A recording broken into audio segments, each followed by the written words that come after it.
Chegamos ao terceiro dia da Sabatina Band News TV. Durante toda a semana, estamos recebendo em nossos estúdios os pré-candidatos à Prefeitura de São Paulo. Durante 25 minutos, a gente está debatendo sobre os principais temas que impactam a maior cidade do país. Segurança, educação, transporte, saúde, gestão estão entre os assuntos que a gente está discutindo por aqui. E hoje, o nosso convidado é o pré-candidato Guilherme Boulos, do PSOL. Bem-vindo. Obrigado, Paula. Obrigado, Juliana. Um prazer estar aqui com vocês e com todos os telespectadores da Band News. Essa é uma oportunidade para você comparar ideias, avaliar projetos e conhecer melhor os problemas e soluções propostas também por quem vai governar a cidade pelos próximos 4 anos. Um voto consciente é um recurso poderoso para a transformação da realidade e um instrumento eficaz de mudança social e política. O Grupo Bandeirantes de Comunicação tem estes compromissos com a verdade, com a democracia e em ajudar você a fazer a sua escolha. Comigo, para esta conversa, estão os jornalistas Juliana Rosa, aqui ao meu lado, e Marco Antônio Sabino, de forma online. Candidato, vou começar perguntando um assunto que eu acho que é o seu lema, a sua bandeira, desde o início da sua vida aí política, que é moradia. Como o senhor participou por cerca de 20 anos, do Movimento Sem Teto, parte do eleitorado de São Paulo vê isso como uma esperança. Parte do eleitorado de São Paulo vê isso como uma ameaça a possíveis invasões. Eu vi o senhor falando, inclusive, de alguns prédios no centro de São Paulo que poderiam legalmente serem ocupados por essas pessoas que não têm onde viver. Gostaria que o senhor explicasse aí para os eleitores que risco que se corre ou não dessas invasões, que parte temem, e como o senhor pretende melhorar a vida dessas pessoas, como seriam essas ocupações legais? Paula, obrigado pela pergunta, porque também me dá a oportunidade de esclarecer o que às vezes aparece em campanha e no debate público como fake news, como mentira. No meu governo, você não tenha a menor dúvida, é o governo da cidade de São Paulo que menos vai haver ocupações. Sabe por quê? Porque a ocupação é resultado da falta de política habitacional consistente. Ninguém ocupa um lugar, uma beira de córrego, uma encosta de morro porque quer. Uma família que vai lá nessas condições muito precárias e muitas vezes arriscadas, quando faz isso, é porque não consegue mais pagar o aluguel, é porque está em situação de rua, está numa situação muito precária, de não conseguir dar o básico para os seus filhos. Então, tendo uma política habitacional séria e consistente, a gente consegue evitar esse tipo de situação. Outra coisa é loteamento clandestino. Nós temos que separar o joio do trigo. Uma coisa é ocupação de movimento organizado. Essa acontece por plano de moradia.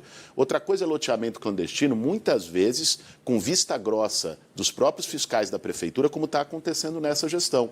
Se estabelece em áreas de manancial, em áreas de preservação, vende lote, tem sempre alguém ganhando em cima. Isso tem que ser combatido. Porque isso, inclusive, é usar as pessoas mais carentes para benefícios pessoais próprios. Em relação ao centro de São Paulo, nós temos um conjunto, e quem anda no centro sabe disso, de imóveis que estão abandonados, às vezes há 10, 20, 30 anos. Esses imóveis, pela própria legislação, é o Estatuto da Cidade, o plano diretor que dizem, eles já deveriam ter sido desapropriados para habitação social. Está escrito lá.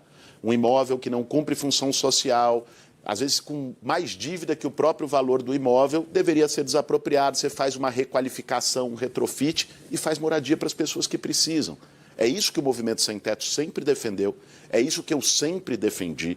O movimento nunca tomou casa de ninguém, isso é meme, isso é mentira, para tentar justamente criar uma antipatia e um medo no eleitorado quando chega em véspera de eleição. O Movimento Sem Teto, inclusive, já garantiu casa para mais de 15 mil famílias, só na cidade de São Paulo, e casas de qualidade. Hoje, o maior empreendimento de habitação social em curso na cidade de São Paulo é um empreendimento que é parceria do Movimento Sem Teto com Minha Casa Minha Vida, na Zona Leste, 2.650 apartamentos em Itaquera. É esse tipo de política habitacional que nós pretendemos fazer na cidade. Esse ponto que a Paula levantou, certamente é o que mais o senhor deve ser questionado, né? O senhor ficou muito tempo ali atrelado ao movimento dos sem teto, em manifestações já teve confrontos com a polícia, já teve confrontos com manifestantes de outros campos ideológicos e prega então a ocupação aí de terrenos em território urbano. O senhor faz parte de um partido que tem o socialismo no nome.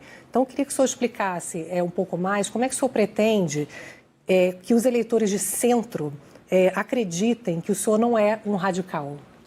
Juliana, sabe, às vezes as pessoas acham que combater a desigualdade social é bom apenas para quem vai receber o benefício da política pública na ponta. Quando você garante creche, escola, saúde digna, alimentação, moradia, quem se beneficia com isso não é só as pessoas mais pobres, mais humildes, que vão receber o benefício. Quem se beneficia com isso é a cidade toda. Combater a desigualdade é bom para todo mundo. E eu tenho sentido esse espírito dialogando com empresários, dialogando com comerciantes, com empreendedores da cidade, pessoas que não precisam das políticas sociais para elas, mas que entendem, se a gente tiver um abismo social tão grande como a gente tem hoje em São Paulo, isso deixa a cidade mais insegura. Um dos grandes problemas de São Paulo, nós vamos falar aqui, é a segurança pública. As pesquisas têm mostrado isso e nem precisa de pesquisa, basta andar na rua. Ninguém consegue hoje andar com um celular tranquilamente em São Paulo. Minha esposa teve o celular roubado 3 vezes no último período. Então, isso a gente vê e sente na pele. Mas a gente não pode achar que nós vamos ter a segurança da Noruega com a desigualdade da África do Sul. Se você for lá para a cidade de Tiradentes, se você for para o Fundão do Grajaú, do Jardim Ângela, você tem uma expectativa de vida média de 60 anos. Se você vier aqui para o Morumbi, para Moema, para o Jardim Paulista, você tem a expectativa de 81 anos, o IDH da Suécia. Não dá, essa conta não fecha. Então, você atuar para combater as desigualdades sociais, seja na moradia, seja no conjunto das políticas públicas, é bom para todo mundo, inclusive para quem mora nos Jardins, em Moema, e é isso que eu tenho dialogado com todos.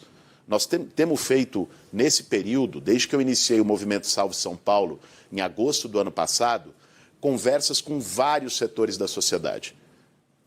Desde o ambulante, desde a pessoa que trabalha na reciclagem na cooperativa, até o grande empresário da cidade, até o operador da Faria Lima. Tenho conversado com todos. E tenho visto e percebido também que as pessoas não querem uma cidade tão conflagrada, uma cidade tão dividida, uma cidade abandonada e sem cuidado na zeladoria. São esses temas que nós vamos levar na campanha. Sabino. Candidato, boa tarde.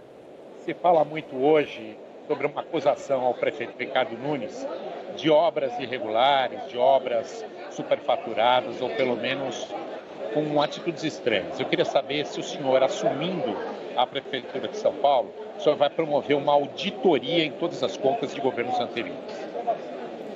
Olha, Sabino, eu quero ganhar a Prefeitura de São Paulo não para fazer caça às bruxas contra ninguém, para sair rasgando o contrato. Pelo contrário, quero ganhar a Prefeitura de São Paulo para fazer a cidade andar com mais eficiência do que ela anda hoje.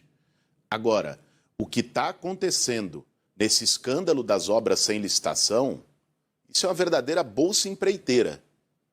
Gente, eu fiquei, confesso para vocês, espantado quando eu comecei a ver os dados, li o relatório do Tribunal de Contas, a matéria que saiu no Portal UOL, várias matérias na semana passada.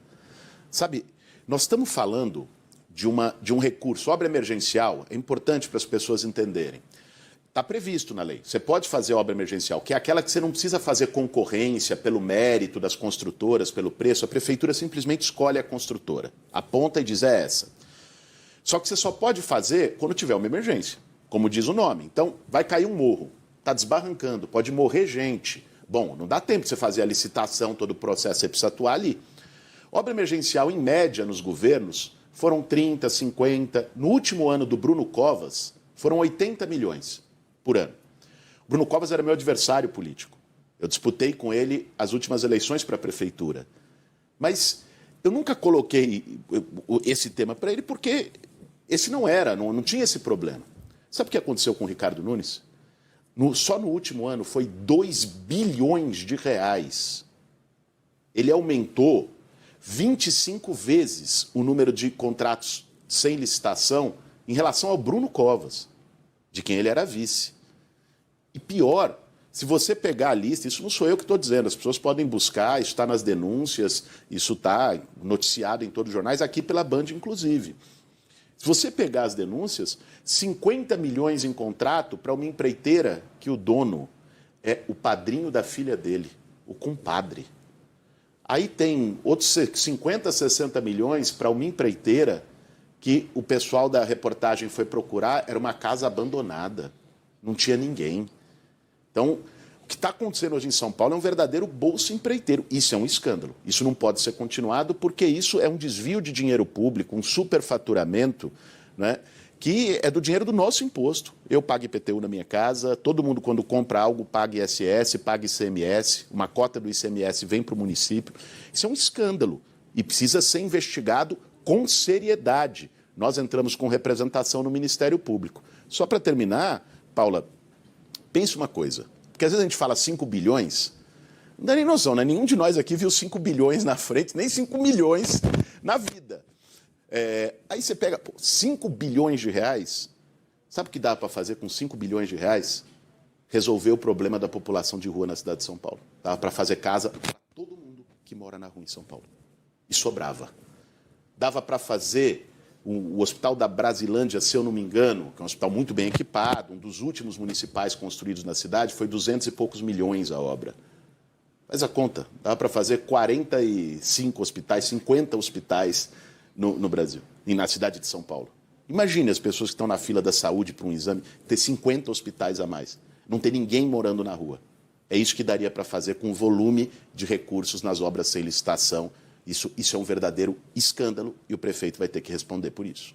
Exato, vamos falar sobre transporte público. Quero saber as suas propostas, porque a gente sabe, eu sei que o senhor está viajando bastante pelo mundo e o transporte público é muito diferente pelo mundo do que aqui na cidade de São Paulo. E aqui ele fica cada vez mais como uma prioridade para aquela população que menos tem. Mora em áreas mais afastadas, porque é mais barato, mas trabalha na região central. Só que dia sim, dia não, a gente noticia aqui algum problema do transporte público. Sua candidata a vice, Marta Suplicy, teve como bandeira bilhete único. A atual prefeitura traz a tarifa zero.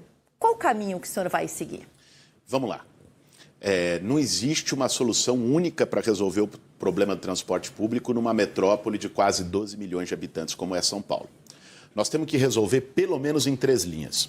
Primeiro, nós temos que aumentar a velocidade dos ônibus, sobretudo em horários de pico. O que significa isso? Mais corredores e mais faixas exclusivas na cidade. Se o transporte público se torna mais rápido, né, você inclusive convence pessoas que hoje vão de carro, né, para irem de ônibus, porque vão conseguir chegar mais rápido ao trabalho. Você desafoga o trânsito na cidade.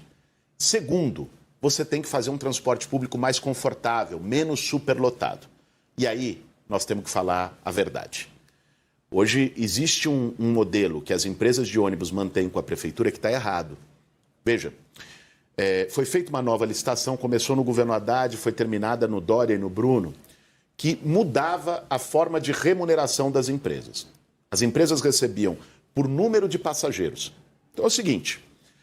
Quanto mais passageiro ela leva, mais ela recebe. Não só da passagem, né? Porque além das passagens, a prefeitura paga um subsídio, que hoje está em mais de 5 bilhões de reais por ano para as empresas. Então, o que as empresas faziam e fazem muitas vezes? Está lá aquela linha, a linha Estação da Luz Campo Limpo. Ela teria que passar de 15 em 15 minutos. Aí vai lá a empresa, bota de 30 em 30, ela vai receber o mesmo... As pessoas têm que esperar mais no ponto e vão num ônibus superlotado. E não tem uma fiscalização adequada. Então, nós temos que fiscalizar essas empresas para que, com GPS em todos os ônibus, já está previsto no contrato atual, só que eles criaram um puxadinho chamado modelo de transição que mantém as regras do contrato anterior já há 6 anos. Está errado isso. Então, precisa ter a garantia de que tenha mais frota na rua, que os ônibus passem com a regularidade devida para ter menos superlotação e ter GPS em que a prefeitura possa fiscalizar numa central. Eu fui lá em Xangai e visitei a central de fiscalização dos ônibus da cidade de Xangai, que tem 26 milhões de habitantes. É o dobro da cidade de São Paulo. É impressionante. Eles sabem onde está cada ônibus de cada linha, 98% da frota elétrica, ônibus elétricos, que não emite gases de efeito estufa, e com uma central que vai monitorando. Tem no ponto de ônibus lá, essa é uma das soluções internacionais que eu tive a oportunidade de conhecer. Em cada ponto de ônibus tem um painel dizendo: o próximo ônibus dessa linha chega em 3 minutos, tem tantas vagas sentado. Bom, não tem vaga sentado, mas o seguinte chega em 10 minutos e tem 20 vagas sentado. A pessoa pode esperar, pode avaliar. Ou seja, uma informação e transparência para o usuário. Esses são pontos que eu quero fazer na cidade de São Paulo. A tarifa zero é uma meta, ela tem que ser construída e ampliada, mas ela tem que ser feita com planejamento. Vamos lembrar que a primeira prefeita que tentou fazer a tarifa zero na cidade de São Paulo foi a Luísa Erundina. Tenho muito orgulho de ser do meu partido, foi minha candidata a vice na última eleição, me apoia nesse momento. Você teve a Marta com uma marca importante do bilhete único, você teve o Haddad com uma marca importante de corredores, enquanto a atual gestão, no plano de metas, pretendia fazer 40 quilômetros de corredores. Sabe quantos ela entregou, Paula? 4, 10%. Então, precisa investir pesado. Corredor, mais ônibus fiscalizando o trabalho das empresas concessionárias, porque recebem recurso público, e avançar na tarifa zero a partir da integração e do diálogo com o governo do Estado. Porque não funciona a tarifa zero só no ônibus sem o metrô. Senão você transfere os passageiros do metrô para o ônibus e gera colapso no sistema de ônibus. Tem que ser uma integração, um diálogo mais ampliado. Eu queria falar só rapidinho, Ju, até para complementar, de repente, a sua pergunta, que a gente, todas as entrevistas está mostrando aqui artes, né, do Índice de Gestão Municipal Áquila, e tem uma que, inclusive, é infraestrutura urbana, e ela traz aqui os dados para a gente, se a gente compara o São Paulo, né, a capital, ao Brasil. A média até que está alta, né? Esse indicador, na verdade, ele mede a infraestrutura urbana do município, ou seja, a gente tem iluminação pública, pavimentação, vias com calçada, vias com meio-fio, guia, bueiros de boca de lobo, enfim. E pelo que a gente vê, está acima, né, Ju? A gente às vezes fala de orçamento para esses buracos e tem reclamado deles, mas a média até que está acima aí da média do Brasil quando a gente fala da capital paulista. Como você já me permite um comentário sobre isso, Paula? Que eu acho importante trazer esses dados. Eu posso, já vou pegar o gancho e já fazer minha pergunta. Depois eu faço, vai lá. Porque eu acho que tem a ver com a questão da moradia também, porque uma crítica comum é a tal da gentrificação. Gentrificação. Gentrificação, que você melhora a região, só que você expulsa daquela região os moradores porque começa a ficar cara, claro, né? A região, a moradia, o consumo. Então, eu queria que o senhor até pegasse esse gancho que a Paula trouxe de infraestrutura para a gente entender qual é a resposta, para que essas pessoas não sejam expulsas com a melhoria das regiões. Obrigado, Juliana, pela pergunta, porque eu acho que nos permite, inclusive, debater a questão do plano diretor. Sobre o tema da infraestrutura, é natural que São Paulo esteja acima da média nacional. É a cidade mais rica da América Latina. Deveria estar muito acima, né? O orçamento da cidade de São Paulo esse ano é de 113 bilhões de reais. Sabe quanto é o orçamento do estado de Minas Gerais, que tem 800 municípios? 105 bilhões. São Paulo só perde para o orçamento da União e do estado de São Paulo, logicamente.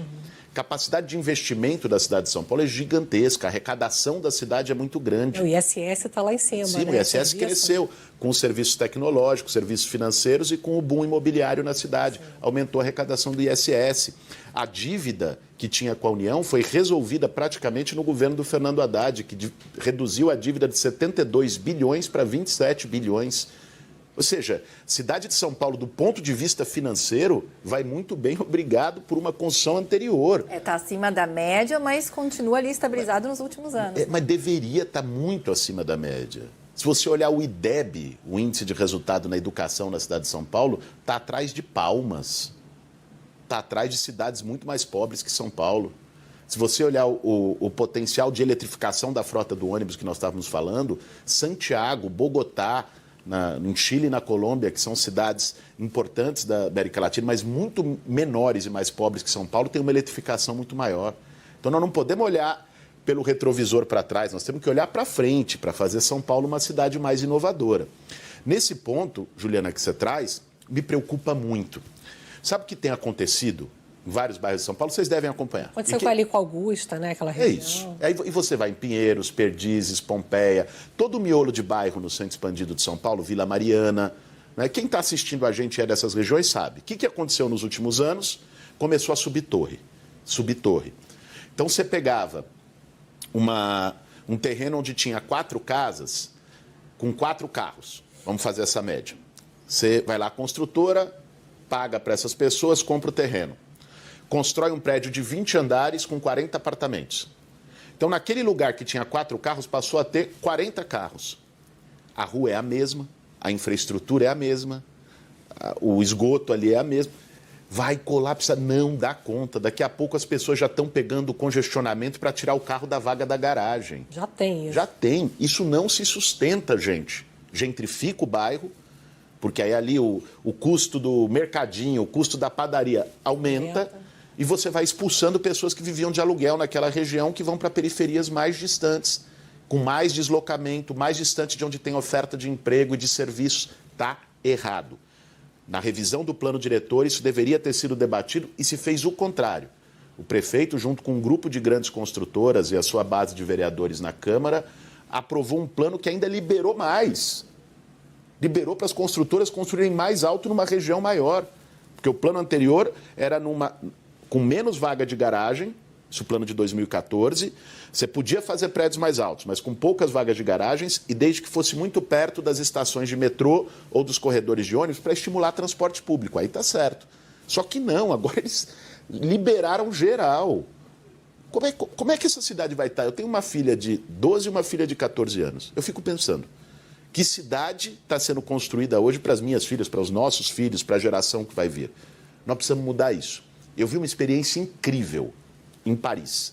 Eu fui para Paris no início desse ano, convidado pela prefeita Anne Hidalgo, que está no 2º mandato em Paris, está fazendo um trabalho extraordinário lá. Eles criaram um programa chamado Paris 15 Minutos. Qual que é o objetivo do Paris 15 Minutos? Reduzir as distâncias médias entre local de moradia e local de trabalho a 15 minutos. Lógico, Paris é menor que São Paulo e tal, mas a lógica vale aqui. A gente tem que pulverizar postos de trabalho, empregos nas periferias, para também garantir que os deslocamentos sejam menores. Não dá para a gente ter uma cidade que é aquela que sai todo dia da manhã do fundão da Zona Leste, do fundão da Zona Sul para vir para o centro e faz um movimento pendular de volta no fim do dia. Termino com um dado.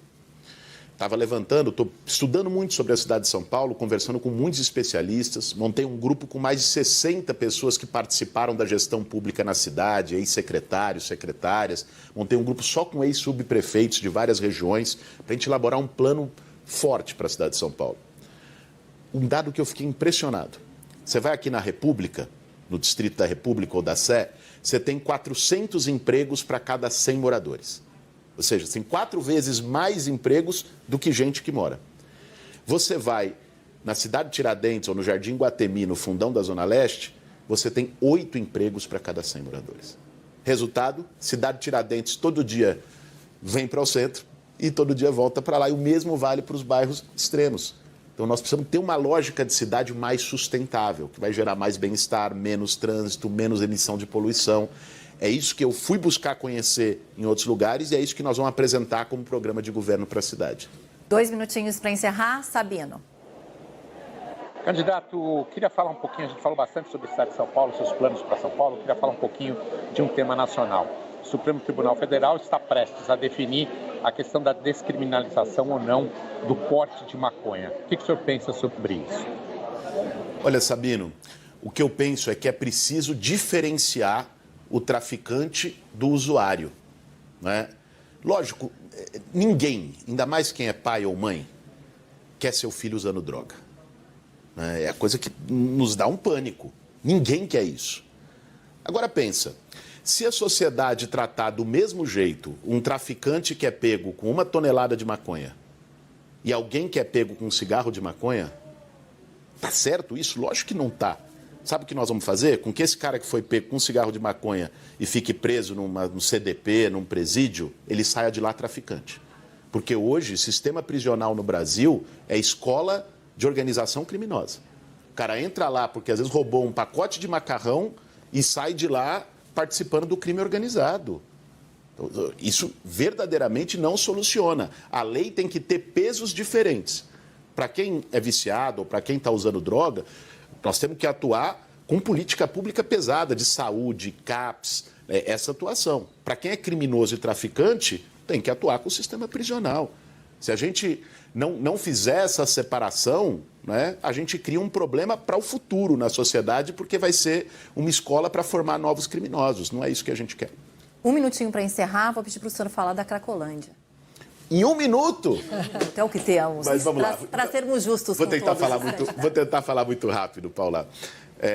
Cracolândia, não tem bala de prata, não tem solução mágica, né? Eu estou tentando juntar pessoas que participaram de governos diferentes. Benedito Mariano, que coordenou de braços abertos do Haddad, está na minha equipe. Chamei o psiquiatra que teve coordenando redenção do governo que veio depois, do Dória e do Bruno. Estou conversando, vendo as experiências de cada um dos programas para a gente construir uma solução que vou apresentar para a cidade de São Paulo, que envolva um tripé, que é a solução de lá. Segurança pública, sobretudo na investigação do tráfico e como a droga chega lá. Saúde mental, com CAPES móvel e intervenção social com moradia e geração de renda para as pessoas. Deu tempo. Pré-candidato, deu certo. Muito obrigada por ter participado aqui com a gente, ao encontro que a gente está fazendo, né, para levar a todos os eleitores, inclusive as propostas de vocês. Obrigada, viu? Obrigado, Paula. Obrigado, Juliana. Obrigado a todos vocês que nos acompanharam. Um forte abraço e um bom fim de semana para todos. E não esqueça de marcar aí na sua agenda, como já é tradição, o Grupo Bandeirante de Comunicação realiza os primeiros debates com candidatos às prefeituras das principais cidades do Brasil no dia 8 de agosto, às 10 da noite. Já nos municípios onde houver segundo turno, os confrontos vão acontecer nos dias 8 e 10 de outubro. De 8 a 10 de outubro. Anotado na agenda, 5 e 1, a gente volta já já.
Você já conhece o site do Band News TV?